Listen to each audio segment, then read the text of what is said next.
అనితమ్మది అక్బర్పేట మండలం కూడా అక్బర్పేటనే కొత్తగా అయింది.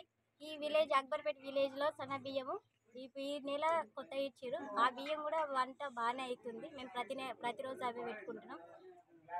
అధ్యక్షురాల సుమేంద్రం వాళ్ళ ఇంటికాడ ఈరోజు అన్నం పెట్టారు. వంటలు కూడా బాగానే అయినాయి. ప్రతి నెల ఇట్లనే పెడితే మేము ఇంకా కొద్దిగా సంతోషపడతాము. దీంతో పాటు 9 రకాల సరుకులు ఇస్తామన్నారు సార్. మీరు కూడా మాకు కొద్దిగా అందజేస్తే మేము ఇంకా సంతోషపడతాం. పేదవాళ్ళు ఉన్నారు, లేని వాళ్ళు ఉన్నారు, అందరూ కలిసి తింటూరు, సంతోషపడుతురు. ఇలా ఈ ప్రతి నెల ఇవ్వాలని కోరుకుంటున్నాం.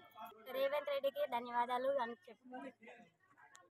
తెలంగాణ రాష్ట్ర ప్రభుత్వం ప్రతిష్టాత్మకంగా ప్రవేశపెట్టినటువంటి సన్నబియ్యం కార్యక్రమాన్ని ఈరోజు అక్బర్పేట భూంపల్లి మండల కేంద్రంలో వారాంతపు సంతలో చేపలు కట్ చేసే చిరు వ్యాపారి, దళిత వ్యాపారి అయినటువంటి కూతురి లక్ష్మి గారి ఇంటిలో తెలంగాణ ప్రభుత్వం తనకు 24 కిలోల బియ్యం వచ్చినాయని చెప్పేసి ఆ 24 కిలోల బియ్యంకు 125 మందికి భోజనాలు ఏర్పాటు చేయడం చాలా సంతోషించదగ్గ విషయం.